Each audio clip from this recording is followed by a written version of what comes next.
સંઘ શિક્ષા વર્ગમાં મંચસ્થ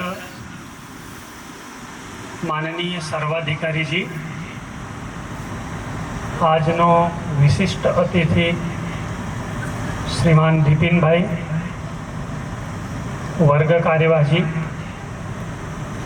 સંઘના નિમંત્રણને માન આપીને મોટી સંખ્યામાં પધારેલા નાગરિક બંધુ ભગિની એवं સ્વયંસેવક બંધુઓ, સંઘનું કામ કેમ શરૂ કરવામાં આવ્યું એ જો જાણવું હોય તો સ્વામી વિવેકાનંદને એક પ્રસિદ્ધ ઉક્તિને સ્મરણ કરવું પડે, જેમાં સ્વામી વિવેકાનંદ એવું કહે છે કે જો કોઈ રાષ્ટ્રને મહાન બનાવવું હોય તો એ રાષ્ટ્રના નાગરિકોને ચરિત્રવાન અને મહાન બનાવવું પડે. સ્વામી વિવેકાનંદની આ વિચાર યાત્રાને એમની શિષ્યા ભગની નિવેદિતાએ આગળ વધારતા હજુ એક ઉમેરો કરે છે. એમને એવું કહે છે, હિન્દુ સમાજ અને હિન્દુ સંસ્કૃતિ આ દુનિયાના સર્વશ્રેષ્ઠ સમાજ છે, સર્વશ્રેષ્ઠ સંસ્કૃતિ છે, પરંતુ એમાં એક વાત ખૂંચે છે, આ છે સંગઠનનો અભાવ. એટલે જો હિન્દુઓ દરરોજ 10 મિનિટ માટે પણ એકત્રિત આવવાનું ચાલુ કરે તો હિન્દુ સમાજને આ ઉડપ દૂર કરી શકાય. સંગઠન, સંસ્કાર અને આધ્યાત્મિક વિચારોના મહત્વને વર્તમાન સમયમાં આગળના પૂર્વ રાષ્ટ્રપતિ ડૉક્ટર અબ્દુલ કલામ આઝાદજીએ એની આગવી શૈલીમાં કહ્યું છે. એ જ્યારે રાષ્ટ્રપતિ પદની શપથ લેવાના હતા ત્યારે બધા પત્રકારો ભેગા થયા.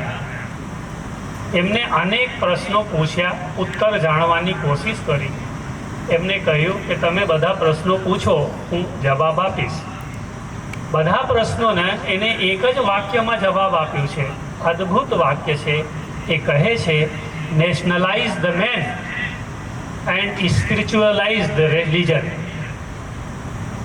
વ્યક્તિઓ છે એમનામાં રાષ્ટ્ર ભાવના જાગૃત કરો અને જે મત પંથ ઉપાસનામાં માનવાવાળા લોકો છે એમના આધ્યાત્મિકરણ કરો. જ્યારે દેશના મહાન દ્રષ્ટાઓનું આ પ્રકારનું ચિંતન હોય તો પરમ પૂજ્ય ડૉક્ટર હેડગેવારજીનું ચિંતન એનાથી ભિન્ન કઈ રીતે હોઈ શકે? ડૉક્ટર સાહેબનું પણ આ જ અવલોકન હતું કે જો ભારતને ગુલામીની જંજીરોમાંથી મુક્તિ અપાવી હશે, ભારતને વિકસિત કરવું હશે અને ભારતને વિશ્વગુરુ બનાવવું હશે, તો જે ભારતનો સમાજ છે એમને દેશભક્ત બનાવવું પડશે, એમને સંગઠિત કરવું પડશે. અને આ જ સંકલ્પનાને સાકાર કરવા માટે 1925માં એમને રાષ્ટ્રીય સ્વયંસેવક સંઘની શરૂઆત કરી. આપણે સૌ અહીંયા વિવિધ પ્રકારના શારીરિક બૌદ્ધિક કાર્યક્રમો સ્વયંસેવકોને કરતા જોયા. એ કાર્યક્રમોની પાછળ કેવા સ્વયંસેવકો તૈયાર કરવાના છે સંઘમાં, એની એક દૃષ્ટિ ડૉક્ટર સાહેબની રહેલી છે. અને ડૉક્ટર સાહેબની દૃષ્ટિ કેવી હતી? સ્વયંસેવક કેવા હોવા જોઈએ? એ ચરિત્રવાન હોવા જોઈએ, દેશભક્ત હોવા જોઈએ, અનુશાસિત હોવા જોઈએ, સ્વયં પ્રેરણાથી, નિસ્વાર્થ ભાવથી, સમર્પિત ભાવથી સમાજ માટે કામ કરવા વાળો સ્વયંસેવક હોવા જોઈએ. આ પ્રકારના સ્વયંસેવકોને નિર્માણ કરવા માટે એમને ફક્ત વિચાર નહીં કર્યા, વિચારો સુધી મર્યાદિત ન રાખ્યા.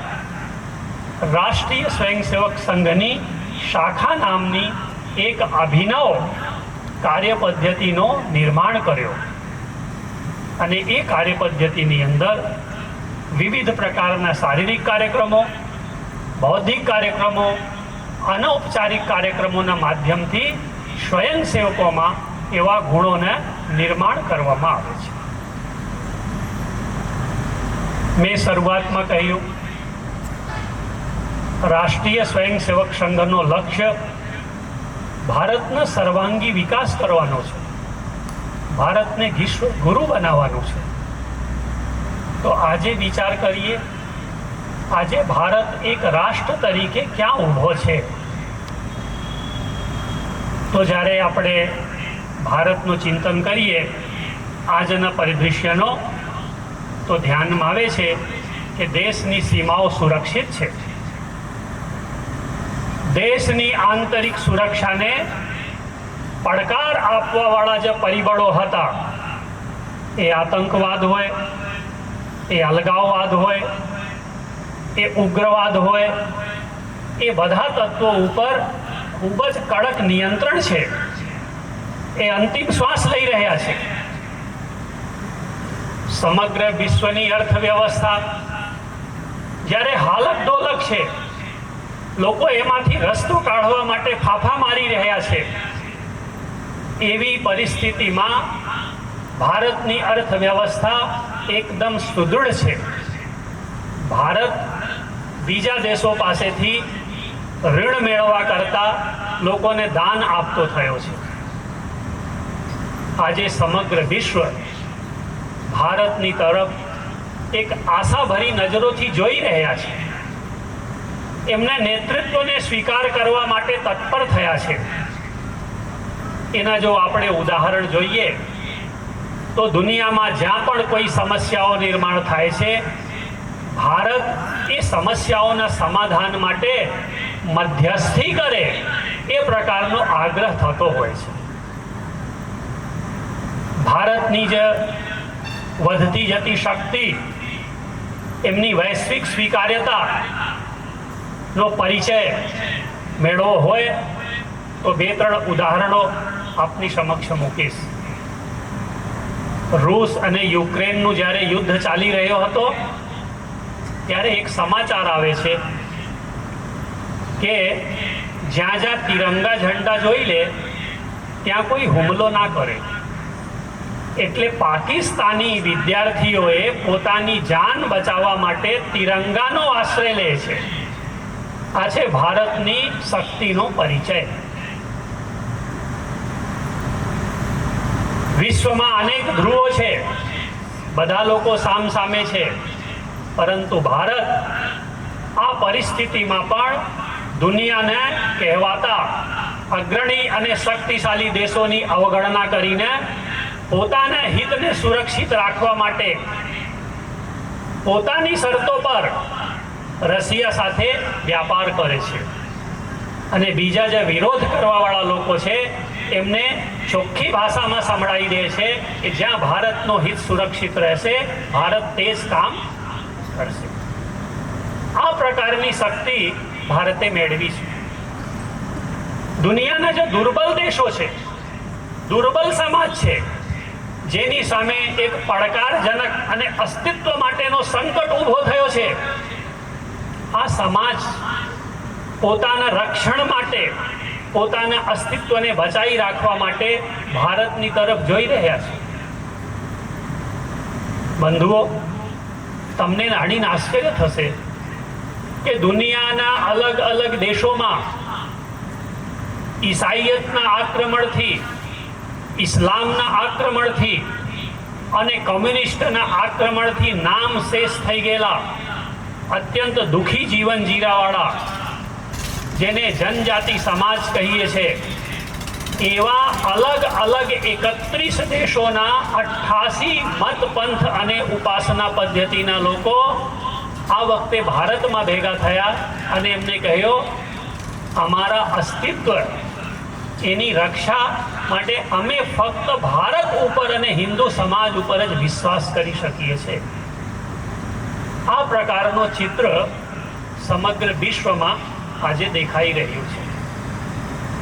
દેશમાં રાજનૈતિક સ્થિરતા છે. હું કોલેજમાં ભણતો હતો ત્યારે એક દૃશ્ય હતો, અટલ બિહારી વાજપેયીની સરકાર જોઈ હતી. 28 દળોની સરકાર હતી. કોઈ પણ નિર્ણય કરવા જાય એટલે બીજા બે વિરોધ કરે અને એને પડતું મૂકી દે. વાજપેયી સાહેબ એક વખત ચીન ગયા. ત્યાં એની મસ્કરી કરવા માટે કેટલાક લોકોએ પૂછ્યા કે તમારા પક્ષમાં ગઠબંધનમાં કેટલા દળ છે? ખરેખર મસ્કરી કરવા માટે પૂછ્યા હતા. પરંતુ વાજપેયીજીએ હસતા હસતા જવાબ આપ્યો કે જ્યારે હું ભારતથી નીકળ્યો ત્યારે 28 દળો હતા. અહીં આવ્યા અને 2 દિવસ થયા, એમાં કેટલા ઘટી વધી ગયા એની મને માહિતી નથી. તો કયા પ્રકારની એક અનિશ્ચિતતાની રાજકીય સ્થિતિ હતી? એની સામે વર્તમાનમાં એક રાજકીય સ્થિરતા જોવા મળે છે અને એના કારણે પણ ભારતનું વજન, ભારતના પ્રધાનમંત્રીનું વજન સંપૂર્ણ વિશ્વમાં દેખાઈ આવે છે. એક બીજું પણ દૃશ્ય છે. ભારતના યુવાનોમાં, ભારતના ઉદ્યોગપતિઓમાં, ભારતના વૈજ્ઞાનિકોમાં, ભારતના ટેકનોક્રેટમાં એક વિકસિત ભારત બનાવવાનું, એક વિશ્વગુરુ ભારત બનવાનું એક સપનું, એક ચિત્ર એની આંખોમાં આકાર લઈ રહ્યું છે. હવે આ જ ચિત્રને સાર્થક કરવું હોય તો આગળની આપણી યાત્રા શું છે? એમાં 3 મુખ્ય બાબતો છે. પહેલી વાત છે સારા વ્યક્તિઓનું નિર્માણ. મેં આપને વાત કરી કે રાષ્ટ્રીય સ્વયંસેવક સંઘ પોતાની શાખા દ્વારા આ સારા વ્યક્તિઓને નિર્માણ માટે જ પ્રયાસ કરી રહ્યો છે. પરંતુ હિન્દુ સમાજમાં પરિવારના માધ્યમથી, ગુરુકુલોના માધ્યમથી, મઠ મંદિરોના માધ્યમથી આ સારા વ્યક્તિઓના નિર્માણ માટેની એક પ્રાચીન સમયથી જ પરંપરા છે.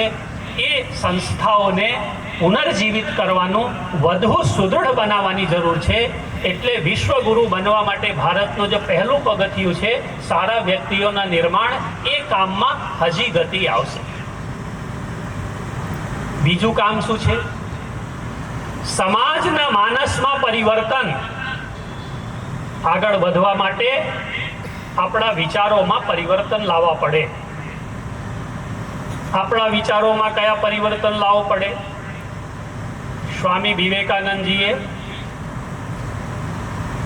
1897માં શિકાગોમાંથી જ્યારે પરત આવે છે ત્યારે 15 જાન્યુઆરીથી કોલંબોથી લઈને જૂન સુધી, અલ્મોડા સુધીના ભારતમાં પ્રવાસ કર્યા છે. એમાં અનેક ભાષણો આપ્યા છે અને એમાં ભારતનો જનમાનસનો વિચાર કેવા હોવા જોઈએ એવી એને સ્પષ્ટતા કરી છે.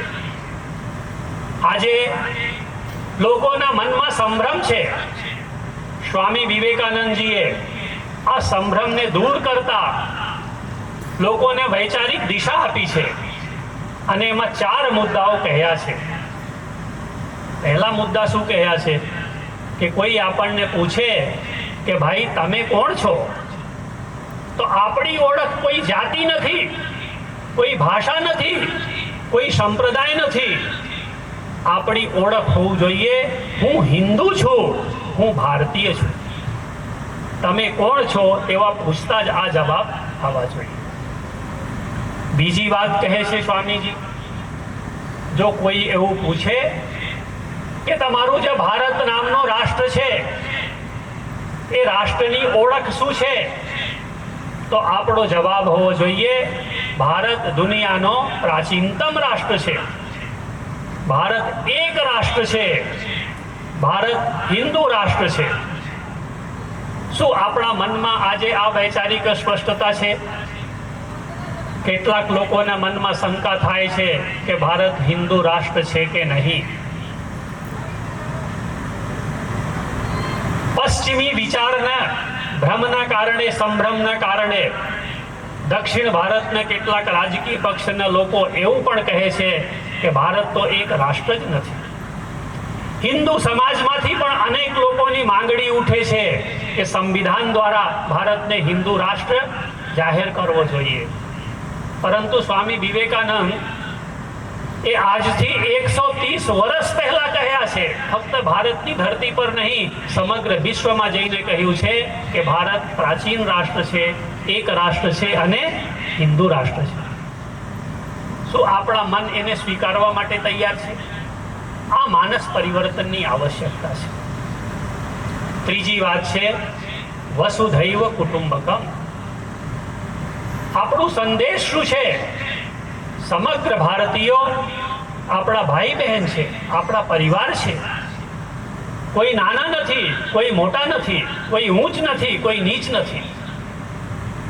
હિન્દવઃ શોધરાહ સર્વે.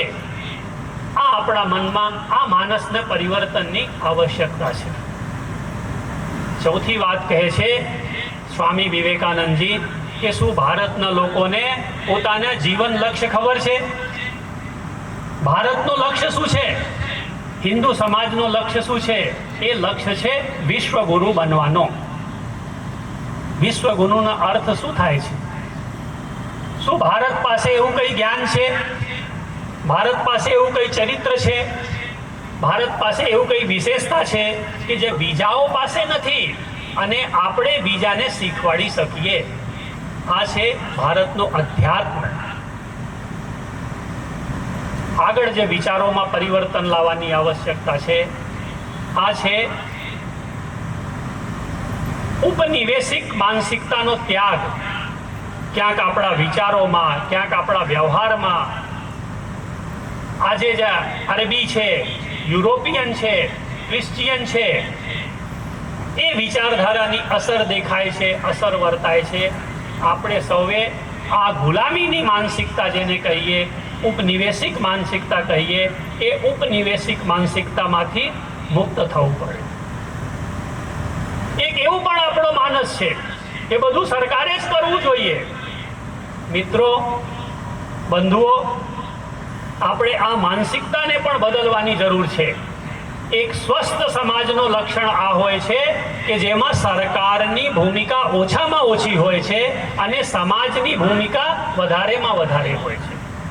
તો જ્યારે સમાજ સામે કોઈ પણ પ્રશ્ન ઊભો થાય તો સૌથી પહેલા વિચાર કરવાનું, ચિંતન કરવાનું આ મનમાં આવવું જોઈએ કે એમાં હું શું કરી શકું છું. અત્યારે લોકોના મનમાં શું વિચાર આવે છે કે એમાં સરકાર શું કરી શકે. આ પ્રકારનું પરિવર્તન એ સમાજના માનસિક ધરાતલ પર આવવા જોઈએ. મેં કહ્યું કે ભારતને વિશ્વગુરુ બનાવવા માટે શું કરવું પડે? બે મુદ્દાની વાત કરી. પહેલી કહી સારા વ્યક્તિઓના નિર્માણ, બીજી વાત કરી સમાજના સારા માનસનો નિર્માણ, અને ત્રીજી વાત આવે છે કે સારા માનસ થકી એક સારા સમાજનો નિર્માણ. આપણે વિચાર કરીએ, ભારતનો સમાજ, હિન્દુ સમાજ આ એક શ્રેષ્ઠ સમાજ છે. લોકો આપણા ભારત તરફ જોતા, હિન્દુ સમાજ તરફ જોતા શ્રદ્ધાથી નતમસ્તક થઈ જાય, એના મનમાં એક આદરની લાગણી ઊભો થઈ જાય, એવો કયો સામાજિક પરિદૃશ્ય હોઈ શકે? એમાંની કેટલીક મહત્વપૂર્ણ વાતો તરફ હું ઉલ્લેખ કરું છું. આપણો સમાજ સમરસ સમાજ હોવો જોઈએ. હિન્દુ સમાજમાં જાતિપાત, ઊંચ નીચ, ધની નિર્ધન કોઈ પણ પ્રકારના ભેદને અવકાશ નથી. કોઈ આપણી ઘરે આવે તો તમે કેવા અને તમે કોણ, આ પ્રકારના પ્રશ્નો પૂછવાનો વાસ્તવમાં આ હિન્દુ સંસ્કૃતિ અને હિન્દુ સમાજ ઉપર કલંક છે. હિન્દુ સમાજે સંકલ્પ કરવો પડે કે વહેલામાં વહેલી તકે જ્યાં પણ ખૂણે ખાંચરે આ કલંક છે, એ કલંકને આપણે નાબૂદ કરીને એક સમરસ સમાજનું નિર્માણ કરીશું. બીજી મહત્વની વાત છે, આપણે પ્રકૃતિમાં દેવનો દર્શન કરીએ છીએ. ધરતીને માતા કહીએ, નદીને માતા કહીએ, વૃક્ષની પૂજા કરીએ, પરંતુ પર્યાવરણની શું સ્થિતિ છે અને એ પર્યાવરણની રક્ષા કરવામાં, એ પર્યાવરણને સારું બનાવવામાં આપણું શું યોગદાન છે એ દરેક નાગરિકે વિચારવું જોઈએ. દરેક નાગરિકે સંકલ્પબદ્ધ હોવું જોઈએ કે મારા દ્વારા પર્યાવરણનો કોઈ નુકસાન નહીં થશે, હું જે પર્યાવરણને દેવ તરીકે માનું છું એની રક્ષા કરીશ, એનું સંરક્ષણ કરીશ અને એનું સંવર્ધન કરીશ. આ પ્રયત્નો જે ભારતમાં થઈ રહ્યા છે એમના ખૂબ સારા પરિણામો પણ દેખાઈ રહ્યા છે. મને તમને જણાવતા આનંદ થાય છે, સમગ્ર દુનિયામાં અમુક વર્ષોના અંતરાલ પર ફોરેસ્ટ સર્વે કરવામાં આવે છે કે દુનિયાના અલગ અલગ દેશોમાં વન અને વૃક્ષોની શું સ્થિતિ છે. આ સમગ્ર ભારત માટે, સમગ્ર હિન્દુ સમાજ માટે ગૌરવની બાબત છે કે દુનિયાનું જે છેલ્લો વૈશ્વિક સર્વેક્ષણ આવ્યું છે એમાં એકમાત્ર ભારત દુનિયામાં એવો દેશ છે કે જેમાં વૃક્ષ આચ્છાદિત ક્ષેત્ર અને વન આચ્છાદિત ક્ષેત્રમાં વધારો થયો છે. આ પ્રકારનો સમાજ થકી ભારત વિશ્વગુરુ બનવાનો છે. એ પ્રકારનો પર્યાવરણ કોન્શિયસ સમાજ આપણે નિર્માણ કરવાનો છે. ત્રીજી વાત કરીએ, સ્વદેશી માટે આગ્રહી સમાજ. સ્વદેશીની આવશ્યકતા કોણ છે? બીજાઓની નકલ કરીને વિશ્વગુરુ ના બનાય. એટલે ભારતને પોતાના સ્વને ઓળખવો પડે. પોતાના સ્વના આધાર પર જીવનમાં સ્વદેશી, સ્વભાષા, સ્વધર્મનો આગ્રહ કરી, સ્વખાનપાનનો આગ્રહ કરી અને પોતાના જીવન મૂલ્યો પર ઊભા રહી સમગ્ર સમાજને, સમગ્ર વિશ્વને એક સંદેશ આપવો પડે. જ્યાં સુધી આપણે સ્વનું આચરણ નહીં કરીએ ત્યાં સુધી ભારત વિશ્વગુરુ ના બની શકે. આ સંદર્ભમાં એક કવિ થઈ ગયા, મૈથિલી શરણ ગુપ્ત. એ કહે છે, સ્વદેશી એ આપણી પહેચાન છે, સ્વદેશી એ આપણા સ્વાભિમાન છે, એ આપણું સન્માન છે, એ સ્વતંત્રતા અને સ્વાવલંબન માટે આવશ્યક છે. પોતાના મનોભાવોને એક ગીતના માધ્યમથી વ્યક્ત કરતા કવિ કહે છે, जिसको न निज गौरव तथा निज देश का अभिमान है वह नर नहीं निरा पशु है और मृतक समान है. आगे जता कहे छे, जो भरा नहीं है भाव से जिसमें स्वदेश का प्यार नहीं वह हृदय नहीं है पत्थर है जिसमें स्वदेश का भाव नहीं. આ સ્વદેશી દેશની આત્મનિર્ભરતા માટે જરૂરી છે. આપણા યુવાઓને રોજગાર આપવા માટે જરૂરી છે. સ્વદેશીના આગ્રહથી જ, મેક ઇન ઇન્ડિયાના આગ્રહથી જ ભારત આત્મનિર્ભર બનવાનો છે. ભારતમાં રોજગારની તકોના નિર્માણ થવાનો છે અને આપણા દરેક યુવાનોને રોજગાર મળવાનો છે. બંધુઓ, જ્યારે આપણે કોઈ પણ વિદેશી વસ્તુ ખરીદતા હોઈએ છીએ ત્યારે વિચારી લો કે આપણા દેશના યુવાનોના હાથમાંથી રોજગાર છીટી છૂનીને ખૂંચવીને આપણે વિદેશીઓને આપી રહ્યા છીએ. સારા સમાજને બીજો કયું લક્ષણ છે? એમાં એક લક્ષણ છે નાગરિક કર્તવ્ય. દેશના દરેક નાગરિકને વિચાર કરવો જોઈએ. એ પરિવાર સેન્ટ્રિક નહીં હોવું જોઈએ, સેલ્ફ સેન્ટ્રિક નહીં હોવું જોઈએ. પોતાના સુધી અને પોતાના પરિવાર સુધી પોતાની જાતને સીમિત ન રાખતા, મારા ગામ માટે મારો દાયિત્વ શું છે, મારા દેશ માટે મારા દાયિત્વ શું છે, મારા ધર્મ માટે મારા દાયિત્વ શું છે, એ પ્રકારનો ચિંતન દરેક નાગરિકના મનમાં હોવા જોઈએ. અને એમનો જે નાગરિક કર્તવ્ય છે, નિયમોનું પાલન કરવાનું, રાષ્ટ્રીય પ્રતીકોનું સન્માન કરવાનું, સ્વધર્મ માટે ગૌરવબોધ કરવાનો અને આપણા બંધુઓને સહયોગ કરવાનું, સેવા કરવાનું, આ પ્રકારનો એક શ્રેષ્ઠ જે વિચાર છે શ્રેષ્ઠ નાગરિકનો, એ દરેક વ્યક્તિના જીવનનો મંત્ર બનવો જોઈએ. દેશની સેવા કરવા માટે, દેશની છાપ વિશ્વમાં ઉજ્જવલ કરવા માટે બહુ મોટા કામો કરવાની જરૂર નથી. નાના નાના કામો થકી વિશ્વમાં ભારતની પ્રતિષ્ઠા વધતી હોય છે.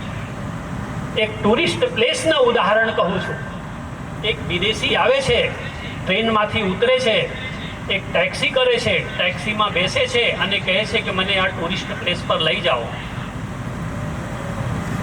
એમને એપમાં ઓલામાં ભાવ જોઈ લે છે, આટલા રૂપિયા અને વધીને આટલો થાય છે, માનો 105 રૂપિયા. એ જ્યારે યાત્રા પૂરી થાય છે ત્યારે કાઢીને પૈસા આપે છે અને એ ટેક્સીનો ડ્રાઈવર એમને 5 રૂપિયા પરત કહે છે. તો પેલો કહે છે, ભાઈ આમાં તો ખરેખર ભાડું 105 થાય છે, તમે સૌ કેમ લેવો છો? એટલે ટેક્સી ડ્રાઈવર કહે છે, સાહેબ તમે મારા મહેમાન છો. આ પ્રકારનો વિચાર થકી એક સામાન્ય વ્યક્તિ પણ દેશના ગૌરવમાં વૃદ્ધિ કરી શકે છે. એને કહીએ છે આપણા નાગરિક કર્તવ્ય માટે સજાગ અને સચેત સમાજ. એક સારા સમાજનો બીજો લક્ષણ છે, દુનિયાના જે અનેક સમાજો છે એમાં જે ભારત છે, હિન્દુ સમાજ છે, એ બહુ વિશિષ્ટ છે. એ વિશિષ્ટ એટલા માટે છે ભારતની પરિવાર વ્યવસ્થા. પરિવાર વ્યવસ્થાનું શું મહત્વ છે ભારતમાં? તો કેટલાક ચિંતકો એવું કહે છે, હિન્દુ રાષ્ટ્રની આત્મા શું છે? તો હિન્દુ રાષ્ટ્રની આત્મા કહે છે એ હિન્દુ સંસ્કૃતિ છે. પછી કહે છે કે હિન્દુ સંસ્કૃતિ ક્યાં સુરક્ષિત છે? તો એ ભારતના પરિવારોમાં સુરક્ષિત છે. એટલે જો આપણે હિન્દુ રાષ્ટ્રને સુરક્ષિત કરવો હોય તો હિન્દુ સંસ્કૃતિને બચાવવો પડે, અને જો હિન્દુ સંસ્કૃતિને બચાવવો હોય તો ભારતની પરિવાર વ્યવસ્થાને બચાવવો પડે. એટલે સમાજમાં આ ચિંતનની આવશ્યકતા છે. આપણું દર્શન કેટલું ઉચ્ચ છે, વસુધૈવ કુટુંબકમ, સર્વે ભવંતુ સુખિના, હિન્દવઃ સોદરાઃ સર્વે. આ પ્રકારનો ચિંતન રાખવા વાળો સમાજ, એમાં શહેરમાં જો વૃદ્ધાશ્રમ બની જાય તો એ સંપૂર્ણ હિન્દુ સમાજ માટે કલંક રૂપ છે. એટલે જ્યારે કોઈ કહે છે કે ભારતમાં પરિવાર વ્યવસ્થાનો પુનઃ પ્રસ્થાપન થઈ ગયું છે, એની પારાશીશી શું છે? તો ત્યારે આપણે કહી શકીશું એમ જ્યારે આવશે કે ભારતમાં એક પણ વૃદ્ધાશ્રમ નથી. આ પ્રકારનો સમાજનો એક ચિત્ર આપણી આંખોની સમક્ષ છે. સમરસ સમાજ હોય, પર્યાવરણ માટે જાગૃત સમાજ હોય, પરિવાર વ્યવસ્થામાં માનવાવાળા જાણવાવાળો સમાજ હોય, નાગરિક કર્તવ્યો માટે તત્પર સમાજ હોય અને સ્વદેશીનો આગ્રહી સમાજ હોય. આ પ્રકારના સમાજનો નિર્માણ થકી આપણે ભારત વિશ્વગુરુ બનવાનો છે. સારા વ્યક્તિઓના નિર્માણ, સમાજમાં મનમાં પરિવર્તન અને સમાજમાં પરિવર્તન. પરંતુ આટલાથી કામની થશે. એક સાપ હોય છે, એક વ્યક્તિને કરડી લે છે, ડોક્ટર પાસે જાય છે. એ કહે છે કે ભાઈ તમે આ સાપનો હું બિગાડેલા હતા? એ કહે છે ભાઈ હું તો સાપનો કંઈ નહીં બિગાડેલો હતો, છતાંય કરડી લીધો. એટલે સાપનો સ્વભાવ શું છે? કરડવાનો. બિચ્છીનો સ્વભાવ શું છે? ડંખ મારવાનો. તો વિશ્વગુરુ ભારતને નિર્માણ કરવા માટે હિન્દુ સમાજે ભારતને એ પણ જાણવાની જરૂર છે કે ભારત માટે, હિન્દુઓ માટે, હિન્દુ સંસ્કૃતિ માટેના એ સાપ, એ ભિક્ષુઓ કોણ છે? એ કઈ વિદેશી શક્તિઓ છે? એટલે 4 પ્રકારની શક્તિઓ છે કે જે ભારતને તોડવા માટે, હિન્દુ સમાજને તોડવા માટે સક્રિય છે. એને સતત ડંખ મારી રહી છે, એને કરડી રહી છે. એ કઈ શક્તિ છે? તો પહેલી શક્તિ છે એ કોમ્યુનિસ્ટ વિચાર. હું એને ચરિત્ર જોયા પછી કહી શકું છું કે ભારતમાં જે અનેક પ્રકારના રાક્ષસો થઈ ગયા, આ બધા રાક્ષસોને લજાવે એવા દુષ્ટ અને નીચ પ્રકૃતિના આ કોમ્યુનિઝમ વિચાર નામનો રાક્ષસ છે. એની કાર્યપદ્ધતિ શું છે? એ આપણા લોકોમાં ભય નિર્માણ કરે છે, એ આપણામાં ભ્રમ નિર્માણ કરે છે, એ આપણામાં ભેદ નિર્માણ કરે છે, એ સમાજમાં સંઘર્ષ નિર્માણ કરે છે. એ એવું કહે છે કે ભારતની જે પ્રસ્થાપિત પરંપરા છે, સંસ્થાઓ છે, એમને ધ્વંસ કરો. એ વિવાહ સંસ્થાને નકારે છે, એ પરિવાર સંસ્થાને નકારે છે, એ ગ્રામ સંસ્થાને નકારે છે, એ રાષ્ટ્ર સંસ્થાને નકારે છે. અને સમગ્ર સમાજમાં એક પ્રકારનું અનિશ્ચિતતાનો અનઓર્ગેનાઇઝડ કિયોસ્ક નિર્માણ કરવાનું કોશિશ કરે છે. ત્રીજી એમની કાર્ય પદ્ધતિ શું છે? આ કોમ્યુનિસ્ટ વિચાર ભારતની બધી સંવૈધાનિક સંસ્થાઓ, એ પ્રજાતંત્ર હશે, એ પાર્લિયામેન્ટ હશે, એ આપણી ન્યાયપાલિકા, આપણા ચૂંટણી પંચ,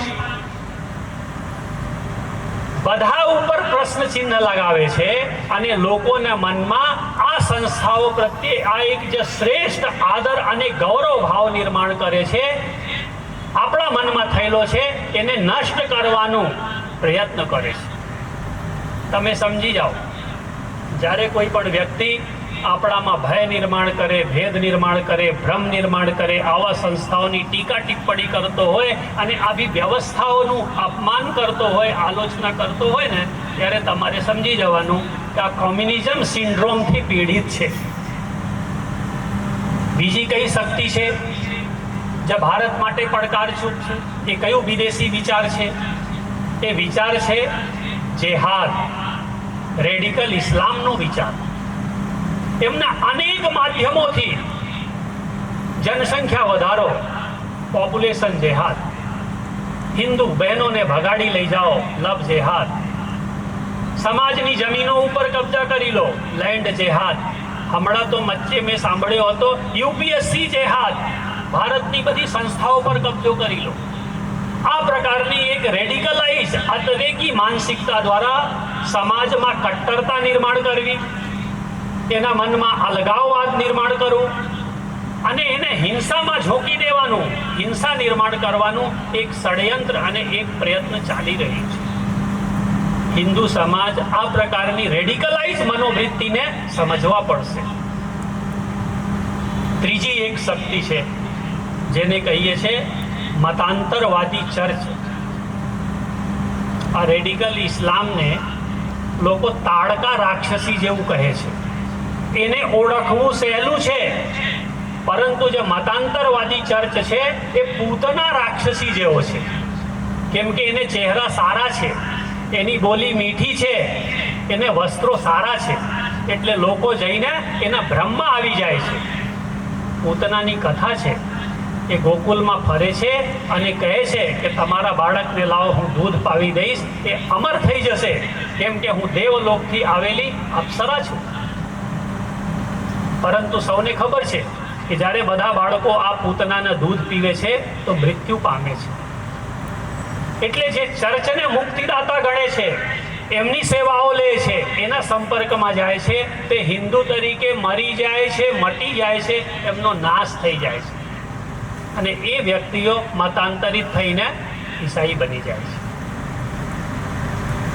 હમણાં 3-4 દિવસ પહેલા બાંગ્લાદેશની પ્રધાનમંત્રી શેખ હસીનાએ સ્ટેટમેન્ટ આપ્યું છે કે યુરોપ અને અમેરિકા સમર્થિત ચર્ચ બાંગ્લાદેશના કેટલાક ભાગો, મ્યાનમારના કેટલાક ભાગો અને ભારતના નોર્થ ઈસ્ટના કેટલાક ભાગોને જોડીને એક ખ્રિસ્તી દેશના નિર્માણ માટે પ્રયત્ન કરી રહ્યા છે.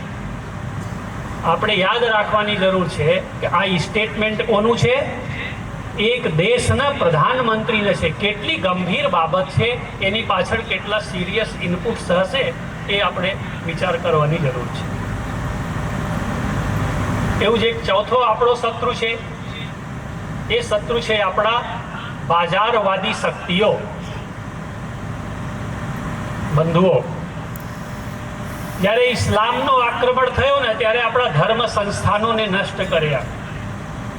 અંગ્રેજોનો સર્વકર્ષ આક્રમણ હતો, પરંતુ એને શિક્ષા વ્યવસ્થાઓ ભારતની નષ્ટ કરી, છતાંય ભારતની એક વ્યવસ્થા, જેને પરિવાર વ્યવસ્થા કહીએ છીએ, એ પરિવાર વ્યવસ્થા બચી ગઈ હતી.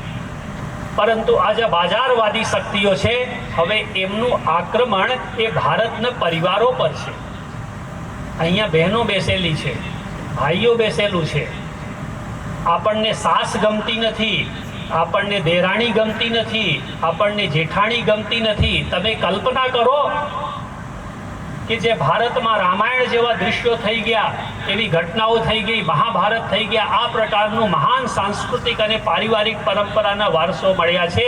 તે પરિવારમાં આપણા પરિવારના લોકો આપણને કેમ ગમતા નથી, એની પાછળનું કારણ સમજવાની જરૂર છે.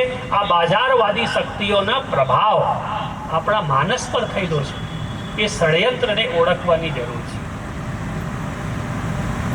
આ જે ષડયંત્રો છે, એ ષડયંત્રોને હવા આપવાનું, એને સમર્થન કરવાનું કામ કેટલાક સ્વાર્થી, લોભી, લાલચુ રાજકીય પક્ષો અને વ્યક્તિઓ કરી રહ્યા છે. હિન્દુ સમાજને આવા તત્વોને, આવા પક્ષોને, આવા વ્યક્તિઓને પણ સમજવાની જરૂર છે અને એમને યોગ્ય સમયે પાઠ ભણાવવાની જરૂર છે. આ શક્તિઓની સામે કેટલાક મહાપુરુષોએ સંઘર્ષ કર્યો અને આપણો માર્ગદર્શન કર્યા છે. એમના ઉલ્લેખ કરવું મને જરૂરી લાગે છે. પૂજનીય બાબા સાહેબ આંબેડકર, એમને એ કોમ્યુનિસ્ટ લોકો, જેહાદી લોકોએ તમે મુસલમાન બની જાઓ, તમે ઈસાઈ બની જાઓ, તમે કોમ્યુનિસ્ટ બની જાઓ, કેટલાય લોભ લાલચ આપ્યું. બાબા સાહેબ આંબેડકરજીની પુસ્તક વાંચવા જેવું છે. એમને હિન્દુ સમાજને ચેતવ્યા છે કે આપણે આ રેડિકલ ઇસ્લામ, આ સામ્યવાદી શક્તિઓ અને આ મતાંતરવાદી ચર્ચથી બચીને રહેવાનું છે.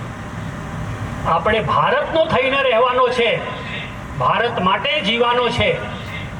પાર્લિયામેન્ટમાં એક બહસ ચાલતી હતી, એમાં એક સજ્જન ઊભા થઈને કહે છે કે હું પહેલા ભારતીય છું, પછી મુસલમાન ઈસાઈ છે. બાબા સાહેબ આંબેડકરે એમને રોકતા અટકાવતા કહ્યું કે એમ કહો કે હું પહેલા પણ ભારતીય છું અને પછી પણ ભારતીય છું. એ જ કડીમાં અહીંયા જ નજીકમાં થઈ ગયા મહાન સંત ગોવિંદ ગુરુ, એમને અંગ્રેજોના રાજ્યમાં જ્યારે ઈસાઈ મિશનરીઓ હિન્દુઓને ધર્માંતરણ કરતા હતા, સ્વધર્મ પર ચોટ કરતા હતા, ત્યારે સમાજની અંદર અગ્નિદેવની પૂજા કરવાનું, ધૂની યજ્ઞ હવનની પરંપરા અને ભજન કીર્તનની પરંપરા નિર્માણ કરીને ઈસાઈ મિશનરીઓને આ કુચક્રને મટાડવાનો, એનો પ્રતિરોધ કરવાનું કામ કર્યું છે. એ જ પરંપરામાં ભગવાન બિરસા મુંડા થઈ ગયા. અરે એમનું તો સ્કૂલમાં ભણવા માટે એમને મતાંતરણ કરાયું, એનું નામ ડેવિડ રાખવામાં આવ્યું. એ જ્યારે શાળામાં ભણતા હતા ત્યારે એમને ધ્યાનમાં આવ્યું કે આ ચર્ચના લોકો જનજાતિ સમાજને અત્યંત હીન દૃષ્ટિથી જોએ છે, એનો ઉપહાસ કરે છે, હિન્દુ ધર્મની નિંદા કરે છે. એટલે એમને અધવચ્ચેથી શાળા છોડી દીધી. ફરી પાછું તેની પૂજા કરો, આપણે સ્વધર્મનું પાલન કરો. અને જેટલા પણ લોકો મતાંતરિત થઈ ગયા એમને ફરી પાછું સ્વધર્મમાં આવવાનું આહ્વાન કર્યું. આજે અહીંયા કહેતા આપણને દુઃખ થાય છે કે સમાજને કેટલાક બંધુઓ આજે મતાંતરવાદી ચર્ચ છે, કોમ્યુનિઝમ છે, રેડિકલ ઇસ્લામ છે, બાજારવાદી શક્તિઓ છે, એમના પ્રભાવમાં આવીને એક ખોટા વિચાર એમના મનમાં ગ્રસ્ત થઈ ગયા છે અને કહેતા ફરે છે આદિવાસી હિન્દુ નથી. ભગવાન આ બંધુઓને સદબુદ્ધિ આપે. આપણા જ લોકો છે, એમને મળીને આ હિન્દુ સમાજની સામે, જનજાતીય બંધુઓની સામે કયા પ્રકારના પડકારો છે, કયા પ્રકારના ષડયંત્રો છે, એ બતાવવાની જરૂર છે. છેલ્લી વાત જે હું કહેવા માંગુ છું કે ભારતને વિશ્વગુરુ બનાવવા માટે એકલા હાથે કામ કરવાથી નહીં ચાલશે. એકલા રાષ્ટ્રીય સ્વયંસેવક સંઘ આ કામ નહીં કરી શકે, કોઈ સંસ્થા એકલા આ કામ નહીં કરી શકે. એટલે સમાજના હિતમાં, રાષ્ટ્રના હિતમાં, સ્વધર્મના હિતમાં સમાજની દરેક સંસ્થા, દરેક મંડળ સમૂહમાં મળીને દેશ હિતનો વિચાર કરનારો પ્રત્યેક વ્યક્તિ સમૂહમાં મળીને કામ કરવાનો એનો સ્વભાવ બનાવવો પડે. અને દરેક વ્યક્તિની સામાજિક સક્રિયતા વધારવી પડે. દરેક વ્યક્તિને આવાહન કરવું પડે, વિચાર કરવું પડે કે હું 24 કલાકમાંથી આપણા દેશ માટે, આપણા સમાજ માટે શું કરું છું. ફક્ત વાતોને વડાથી બતાવવાથી, વાતો કરવાથી ભારત વિશ્વગુરુ બનવાનો નથી. જ્યારે ભારતનો પ્રત્યેક હિન્દુ સ્વદેશી અને સ્વાભિમાનથી ઓતપ્રોત હશે અને દેશ માટે દરરોજ 1 કલાક આપતો થશે, ત્યારે ભારત વિશ્વગુરુ બનશે. એટલે આ તબક્કે આજે જે અહીંયા ગીત થયું છે, એ ગીતની પ્રથમ પંક્તિનો પુનઃ સ્મરણ કરાવી હું મારી વાત સમાપ્ત કરું છું. ગીતમાં એવું કહે છે, સૂત્રપાત નવયુગ બેલા કા સંવાહક હમ સભી બને. ભારતને વિશ્વગુરુ નિર્માણ કરવામાં આપણે બધાએ સહયોગી બનવાનો છે. કઈ રીતે? તો कठिन परिश्रम और लगन से नवयुग की पहचान बने, नवयुग की पहचान बने. अस्तु. भारत माता की जय.